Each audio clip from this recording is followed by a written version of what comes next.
कल मिलकर तो फिट होंगे, बेहतरीन होंगे, अपनी लाइफ अच्छे से एंजॉय करोगे हम तीनों की तरह। और देवों के देव महादेव एपिसोड है 165 66 और पार्ट 1 है। लाइक शेयर सब्सक्राइब कर दें। स्ट्रेट चलते हैं वीडियो की तरफ। इनका नाम है राणा मोहम्मद अली, मोहम्मद समीर खोखर। खालिद शकलानी पास होगा। स्टार्ट।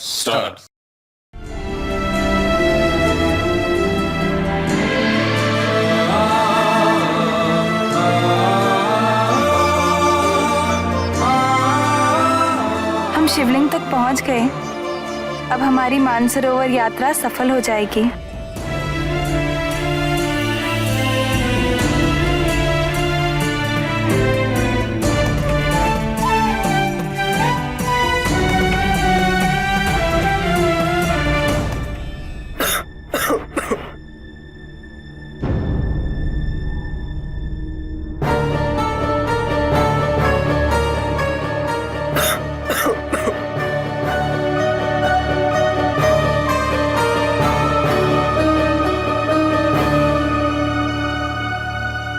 मेरे पुत्र की अवस्था पर तरस खाइए देवी, जल दीजिए।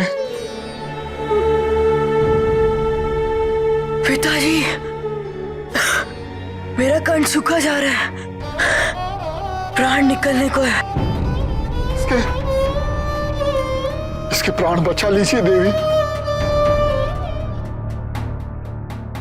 परंतु हम ये जल महादेव के अभिषेक हेतु मानसरोवर से लाए हैं। उचित है देवी, ये तो साधना का जल है और मेरे पुत्र को इसी जल की आवश्यकता है। इस जल को ग्रहण करने से मेरा पुत्र पुनः स्वस्थ हो जाएगा।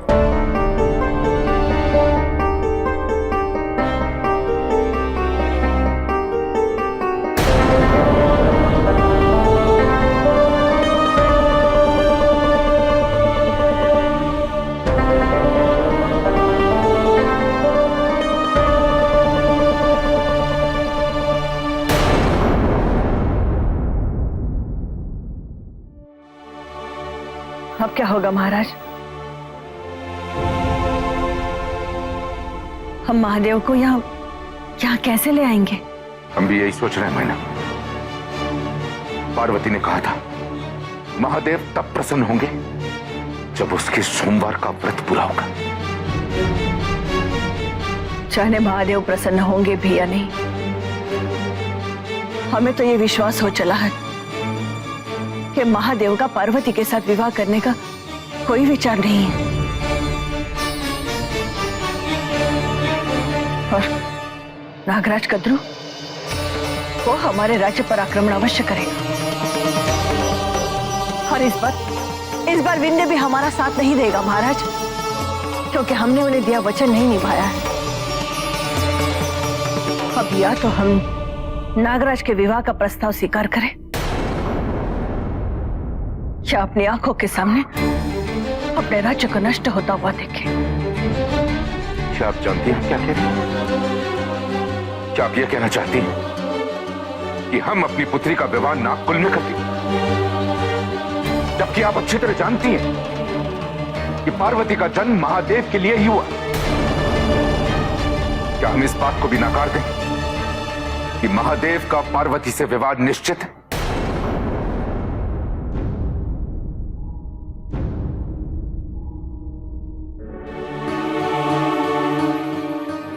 चलो पुत्र,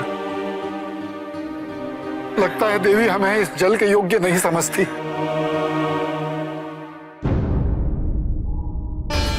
रुकिए,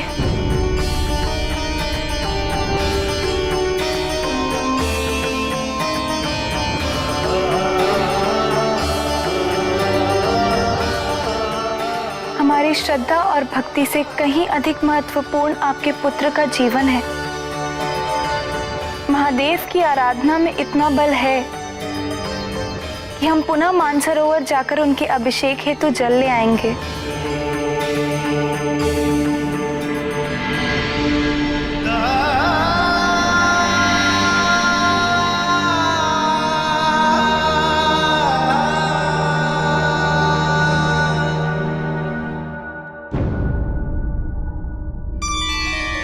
हमें क्षमा करें महादेव, किंतु इस जल से एक ब्राह्मण पुत्र को जीवन दान देना आपकी भक्ति से कम नहीं।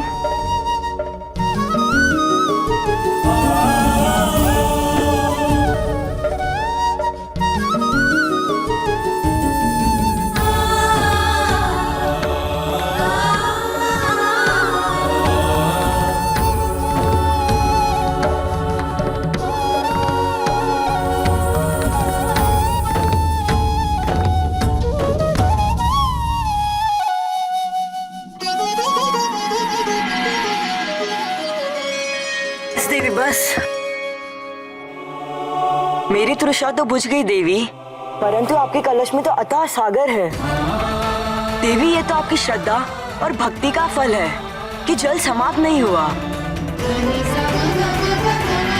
अपनी पूजा से अधिक आपने मेरे पुत्र के जीवन को महत्वपूर्ण समझा। ऐसा प्रतीत होता है देवी, आपका जन्म इस जगत के कल्याण हेतु ही हुआ है। आप अपने हर कार्य में सदैव उत्तीर्ण होंगी, ये ब्रह्मा का आशीर्वाद है।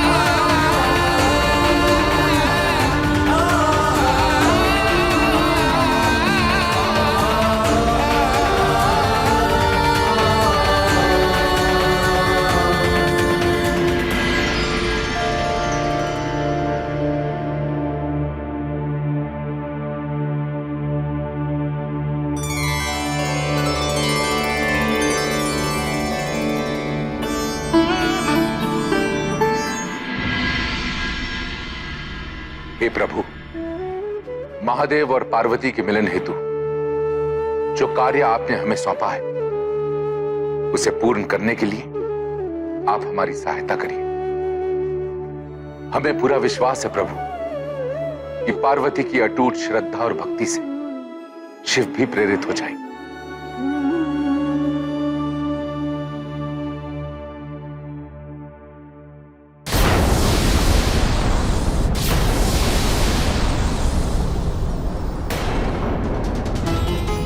महाराज, ये कैसी ध्वनि है?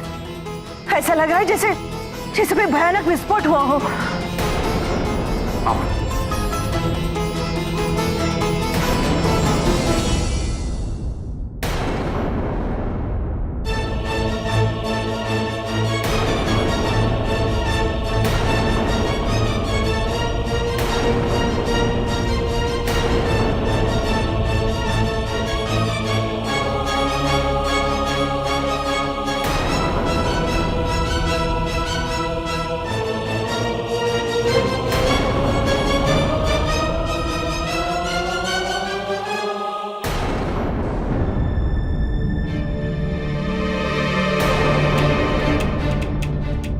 अपने निर्णय पर पुनः विचार कर लीजिए आप सभी।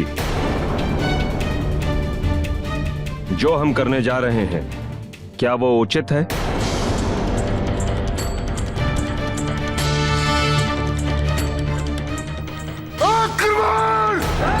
ये सब क्या है महाराज? कौन है ये लोग? महाराज, नागराज कद्रू की सेनाओं ने हमें चारों दिशाओं से घेर लिया है। सैन्य बल के अभाव में हम उनका सामना करने में असमर्थ हैं। ये कैसी बातें कर रहे हैं आप महामंत्री? हम अपने गौरव और सम्मान की रक्षा करने में पूर्णतः सक्षम हैं। जाइए और जाकर सेना को तैयार कीजिए। यहां से कोई भी नाग जीवित नहीं निकलेगा। किंतु महाराज, आपको यहां से जाना ही होगा। आप पश्चिम द्वार से बाहर चले जाएं। पलायन कायरों की नीति होती है राजगुरु, हमारी नहीं। जाइए, जाकर युद्ध की तैयारी कीजिए। जो आज्ञा महाराज।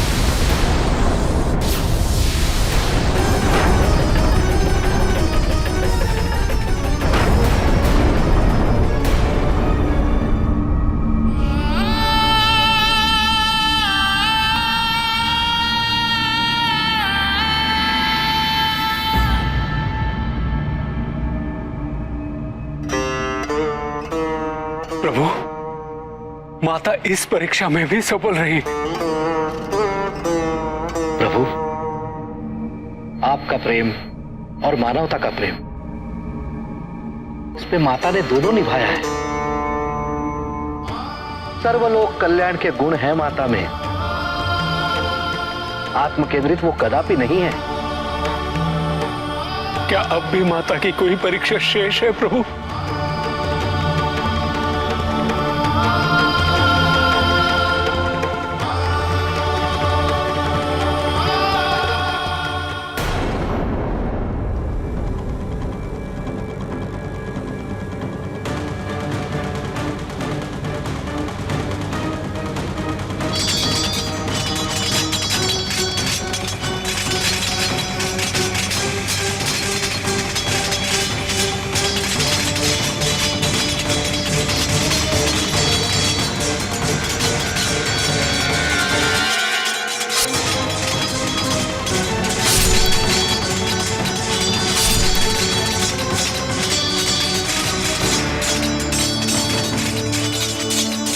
जी, दोनों साइडों पे परीक्षा चल रही है। एक साइड पर तो माता पार्वती जी जो हैं, उनकी परीक्षा का टाइम आ गया है।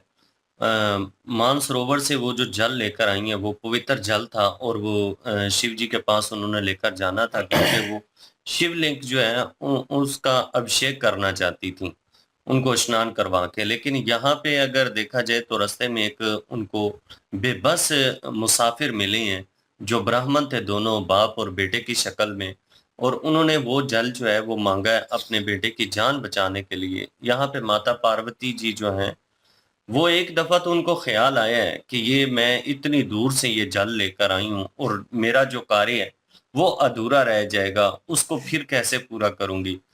तो फिर दोबारा जब सोचा उन्होंने कि नहीं, इससे वो मेरी जो तपस्या है, मेरी जो पूजा है, मेरा जो कार्य है, उससे कई गुना ज्यादा ये अहम चीज है कि यहाँ पे मैं एक ब्राह्मण का बेटा जो है उनकी जान बचाऊं। तो उनकी जान बचाने के लिए उन्होंने भाई अपना जल दिया है, और वो जल जो था जी भर के उसने पिया ब्राह्मण के बेटे ने, और जल जितना कलश में था उतने का उतना ही रहा, उसमें से कम नहीं हुआ। ये बढ़िया बात थी, क्योंकि वो खुद गर्ज नहीं है, बिल्कुल उनकी नीयति जो थी वो साफ थी, और साफ नीयति से उन्होंने पानी पिलाया। उन्होंने कहा कोई बात नहीं, मैं फिर दोबारा चली जाऊंगी मानसरोवर पर और वहां से दोबारा जल लेकर आऊंगी और दोबारा से अपने कार्य को मुकम्मल करूंगी। यहाँ पे वो अपनी परीक्षा में जब सफल हो चुकी हैं, तो वो हमें बाद में पता चला कि वो नंदी महाराज और देवऋषि नारद थे, और दोनों ने फिर शिव जी को जाके बताया कि देखिए कि इनमें वो सारे गुण मौजूद हैं जो कि आपको चाहिए, जो आप चाहते हैं कि जो मेरी अर्धांगिनी है उनमें ये सारे गुण होने चाहिए, इस योग्य वो बनेगी तो उसके पश्चात जाके विवाह करेंगे आप। तो अब आपको निर्णय लेना चाहिए, अब आपको मजीद देर नहीं करनी चाहिए। यहाँ पे शिव जी अभी तक तो सोच ही रही हैं। जी बिल्कुल जी। और जा रही थी और ज़ाहिर है जल लेके, और रास्ते में जो है इम्तिहान लिया शिव जी ने एक और वो लिया अपना देव ऋषि और नंदी जी के द्वारा। क्योंकि पिछले एपिसोड में नंदी जी जो हैं वो कह रहे थे कि मुझे मेरे प्रश्नों के जो है उत्तर दें और नहीं तो मुझे भस्म कर दें, तो उसी रिलेटेड जो है वो महादेव जी ने कहा होगा कि इम्तिहान लेते हैं आप भी, मतलब देखें। और क्योंकि नाराज जी ने भी कहा था कि आप गुरु भी बने और सिखाएं भी उनको और इम्तिहान भी लें साथ, तो उन्होंने एक इम्तिहान लिया और ब्राह्मण और अपना उनके बेटे जो हैं ब्राह्मण बने हुए थे, और जो है उस रास्ते में बैठ गए थे और बीमार थे। तो ये इम्तिहान था कि वो देती हैं कि नहीं देती, क्योंकि उनको भी ज़रूरत थी, अभिषेक करना था उन्होंने महादेव जी के लिए, तो वो भी उनके लिए बहुत ज़रूरी था। तो पहले तो वो सोच में पड़ गई थी, लेकिन फिर जो है उन्होंने पानी पिलाया, लेकिन फिर भी पानी ख़त्म नहीं हुआ, तो उनके अभिषेक के लिए भी बच गया था। तो वो लेके चली गई, और शिव जी ने जो है वो शिव जी को कह भी रहे हैं कि अब तो वो पास हो चुके हैं इस इम्तिहान में भी। तो लेकिन ये है कि दूसरी साइड पे देखें तो हेम नरेश जी के जो अपना राज्य है उस पे हमला कर दिया है नागराज और असुरों की सेना ने। अभी तक मेरे ख्याल में इनको पता नहीं चला कि असुर की सेना भी जो है बीच में शामिल है नागों में। तो अभी तक हेम नरेश जो है वो नाग ही समझ रहे हैं, और उनके मंत्री जो थे और उनके जो गुरु थे राजगुरु मशवरा भी दे रहे हैं कि यहाँ से चले जाएं और छोड़ जाएं ये राज्य, लेकिन उन्होंने कहा नहीं, लड़ना ही लड़ना है। और लेकिन उससे पहले जो है वो मीनावती जी जो है वो पार्वती जी का रिश्ता कह रही थी कि उनको दे देते हैं, क्योंकि महादेव जी तो मान नहीं रहे। अगर महादेव जी ना स्वीकार किया तो फिर क्या होगा, अगर जो है वो लड़ाई हो गई तो राज्य नहीं बचेगा, तो उनको यही फिक्र पड़ी हुई है। और उन्होंने विष्णु जी से भी जो है वो फिर मांगा और रक्षा के हेतु। तो मुझे लगता है अभी विष्णु जी शायद हो सकता है कि रक्षा करेंगे यहाँ पे आके, या शिव जी करेंगे और बचाएंगे इस राज्य को, या हो सकता है कि कब्जा भी हो जाए ये असुर लोगों का, और तो उसके बाद शायद कुछ हो। ये तो खैर ये तो आगे देखेंगे तो पता चलेगा, लेकिन अभी जो है आक्रमण कर चुके हैं वो और लड़ाई शुरू हो चुकी है। बिल्कुल जी। और नंदी महाराज ने जो रिक्वेस्ट की थी, उन्होंने कहा चलो अपने थ्रू ही देख लो आप। तो उन्होंने एक किस्म की उनकी भी परीक्षा की और उनको भी दिखाया कि चलो ये करते हैं और उनसे रिक्वेस्ट करते हैं। उनको अभी भी उनमें आकार और मतलब अपने लिए करना, अपने वो ज़्यादा प्रेफरेंस देते हैं या फिर किसी की जान को, मतलब वो उन्होंने एक किस्म का इम्तिहान लेना था उनका। तो पार्वती जी जो हैं, एक एक दफ़ा तो लगा कि जैसे उन्होंने कहा कि मैं अभिषेक के लिए लाई हूँ और ये और वो, तो लगा कि मतलब ना कर देंगी। और जिस तरह वो एक्ट कर रहे थे नंदी जो है वो बच्चे के रूप में, और उन्हें लग रहा था कि उनको प्यास लग रही है और बड़ी, और वो उनकी मृत्यु हो जाएगी। और वो कह भी रहे थे, उनके पिता ने भी रिक्वेस्ट की और उस पे उनको लगा कि पूजा से ज़्यादा, मेरे इस कार्य से ज़्यादा जो है ब्राह्मण की जान बचाना जो है, जान बचाना जो है वो ज़रूरी है। तो उन्होंने उसको प्रेफ़रेंस दी, तो उन्होंने वो जल जो है उसको पिला दिया। तो इस पे एट द एंड जो है वो मतलब नंदी महाराज और देव ऋषि नाग जो है वो निकले और उन्होंने शिव जी को कहा भी कि अब बताएं, मतलब फिर भी शिव जी अब सोच में वो इम्तिहान पे इम्तिहान ले रहे हैं पार्वती जी का। वो चाह रहे हैं कि आखिरी हद तक जो है मैं इनको उस आजमाइश में डालूं और उसको पूरा उतरती है नहीं, क्योंकि वो सतीजे वाला जो उनके साथ हुआ वो पास वो दोहराना नहीं चाहते। तो वो अपनी जगह पे वो भी ठीक है, वो कोशिश कर रहे हैं। लेकिन हेम नरेश और मीनावती जो है अपनी जगह पे परेशान है अपनी बेटी को लेकर, कि वो एक्सेप्ट नहीं कर रही शिव जी, और ये होगा वो होगा। लेकिन इतने में अभी कन्वर्सेशन चल ही रही थी इस बारे में और हमला हो गया। लेट्स सी कौन इसमें विष्णु जी हेल्प आउट करते हैं या शिव जी को जो है बुलाया जाता है, क्योंकि जो है इसमें क्या नाम है, सुर भी हैं और उनमें तारकासुर भी है, और उसको वो तो मृत्यु उसकी हो नहीं सकती। मुश्किल सिचुएशन है हेमनरेश और उनके राज्य पे। तो लेट्स सी नेक्स्ट पार्ट में पता चलेगा कि क्या सिचुएशन होती है। तो लाइक शेयर सब्सक्राइब कर दीजिएगा। इंशाल्लाह मिलते हैं नेक्स्ट वीडियो में। अपना ख्याल रखिएगा, वो याद रखिएगा। तब तक के लिए अल्लाह हाफिज, पीस।